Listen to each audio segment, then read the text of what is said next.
मराठा आरक्षण पर शिंदे बीजेपी के गले की फांस बन रहे जरांगे चुनावों से पहले दे रहे चुनौती।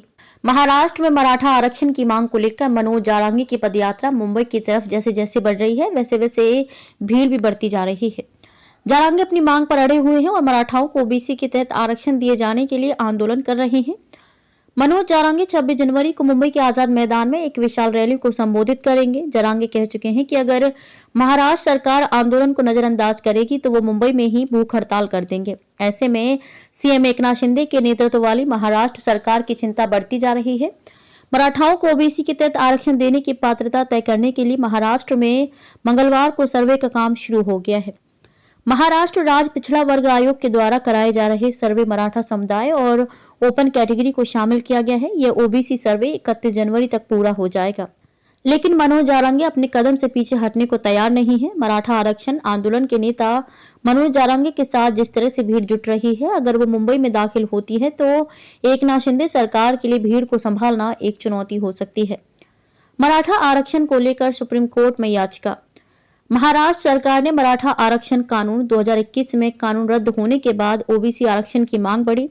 उसको रद्द करने के अदालत के फैसले को चुनौती देते हुए सुप्रीम कोर्ट में एक सुधारात्मक याचिका दायर की गई है। समीक्षा याचिका खारिज होने के बाद याचिकाकर्ता के लिए सुधारात्मक याचिका अंतिम विकल्प है। बॉम्बे हाईकोर्ट ने बुधवार को मराठा आरक्षण कार्यकर्ता मनोज जारांगे के अपने समर्थकों के साथ मुंबई में प्रवेश पर रोक लगाने से इनकार कर दिया, लेकिन शिंदे सरकार को यह सुनिश्चित करने के लिए कहा कि नगर की सड़कों पर जाम ना हो। शिंदे सरकार के लिए ये राजनीतिक रूप से विस्फोटक स्थिति बन गई है, क्योंकि 2024 का लोकसभा चुनाव सिर पर है। मराठाओं को कुणबी समाज में शामिल करने की मांग है। दरअसल मनोज जारांगे की मांग है कि मराठाओं को कुणबी समाज में शामिल किया जाए ताकि पूरा मराठा समुदाय ओबीसी कैटेगरी में आ जाएगा और आरक्षण का लाभ ले सकेगा। मनोज जारांगे ने 25 अक्टूबर 2023 को जालना जिले के अंतरवाली सराटी गांव में भूख हड़ताल शुरू की थी। उस समय आंदोलन से जुड़े 29 लोगों ने सुसाइड कर लिया था, जिससे शिंदे सरकार पर दबाव बढ़ गया था।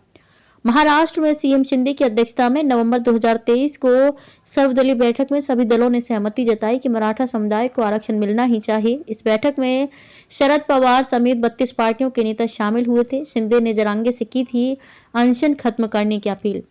शिंदे ने कहा था कि यह निर्णय लिया गया है कि आरक्षण कानून के दायरे में और अन्य समुदाय के साथ अन्याय किए बिना होना चाहिए। आरक्षण के लिए अनशन पर बैठे मनोज जारांगे से अपील है कि वो अनशन खत्म करें, हिंसा ठीक नहीं है।